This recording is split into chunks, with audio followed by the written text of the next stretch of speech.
Hello YouTubers, Victorinox fan here with another video. It's been a while, I know. But as you can tell, this is a new knife video. It's been a while since I made one of these. I've actually got a couple new knives I'm going to be showing over the next week or two. But this one I've been waiting for quite a while. This is a Gareth Bull Warlock. And this is a knife I ordered about 2 years ago, April 2012. And I just received it this past Monday, so yeah, a bit over 2 years, and I've been using it for about almost a week. You could say I've been carrying it and using it almost a week. Overall, very happy with this. This is a full custom knife. I mean, Gareth doesn't use a lot of smart technology to make his knives. I think he buys a few things like the what's it called, the pivot and the screws and the pocket clip, but almost everything here he cuts out by hand. So like the G10 scale, the titanium, the blade. It is a very elegant, minimalist EDC knife that is very much a handmade custom knife. These things retail for about $300 shipped to your door to North America, and as like a lot of South African knives, they employ that little thumb lever thing, which is, I'm still trying to nail it down, and it's even more awkward behind the camera, but there we go. It takes a bit of getting used to. You don't have the flipper sticking out, or a thumb stud, or a thumb plate to get a very clean looking knife, but there is a learning curve to this opening mechanism. Let's do a quick rundown about the knife. It's a 3-inch blade of RWL 34 Rockwell hardness of 61-ish or so, about 3mm stock, blue G10, this was my request, and bead blasted titanium 6L4B titanium scales with a titanium pocket clip.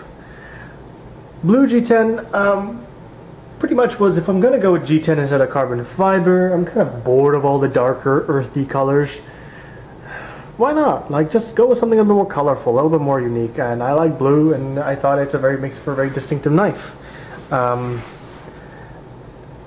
Like titanium frame lock, it's got a fairly early lockup actually, really early. Doesn't ever exceed 20%. And you look at this, you'll quickly realize the size is very comparable to another popular knife that retails for about $300. And that would be the small Sebenza. It's essentially identical to the small Sebenza in size. A little lighter because of the scale. One scale is G10. Blade thickness is the same, pretty much. This looks a little thinner, but I think that's because it's been rounded spine. The grind on both of these are hollow grinds. I feel that the Gareth Bull is just a hair bit thinner. It looks a little bit thinner. We're going to try and get the cross section. I can't guarantee it. That's going to be hard to do, but the Gareth Bull Warlock is a bit thinner, which I prefer. It's not as thin as my William Henry. My William Henry is still the thinnest liner lock, and in terms of cutting performance, it's the best performing hollow grind. The William Henry is still the best performing EDC hollow grind that I own. This would be probably second or third, let's say third after the Kirby Lambert. So William Henry first, Kirby Lambert, and then I put this. And, it does perform a little bit better than I think the small Sebenza does, but not by a whole lot because it's still a 3mm thick stock. In terms of actual usage, very easy to carry, very easy to one-hand deploy, just normal deploy, which is how I normally do it. I don't flick my knives that often, so I can do that. See, it's much easier off, like when you move your hand out of an awkward camera angle, but in terms of a general EDC use, quite easy. RWL 34 so far has been a very, very good day-to-day steel. I did put one of my own edges on it, so you could definitely tell when I was sharpening that this is definitely a harder steel than something like what I have on my Chris Reeve. It took a bit more effort to grind away the steel, so I would assume that it would hold an edge longer. The finish is a hand-rubbed satin, which is my first hand-rubbed satin. How Gareth gets this is he takes the blade to a near mirror polish, and then takes this, I guess, a Scotch-Brite pad, new one, and then just runs it across. The fit and finish on this knife so far I've noticed is, the fit is fantastic. This is a very, very well executed knife. The finish is very solid. I definitely think this is a very good knife, especially for the money.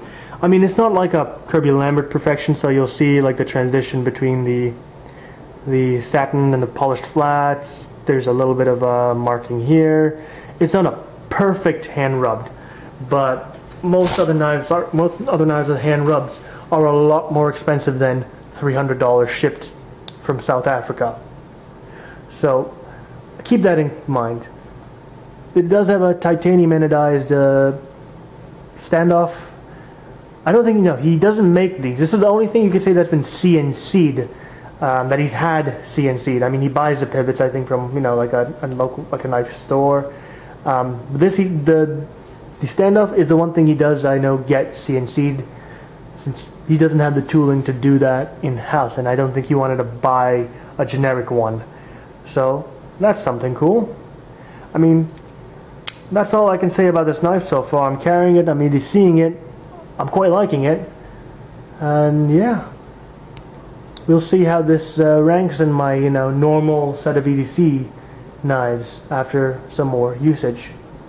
Peace out, guys. Have a good one. See you around.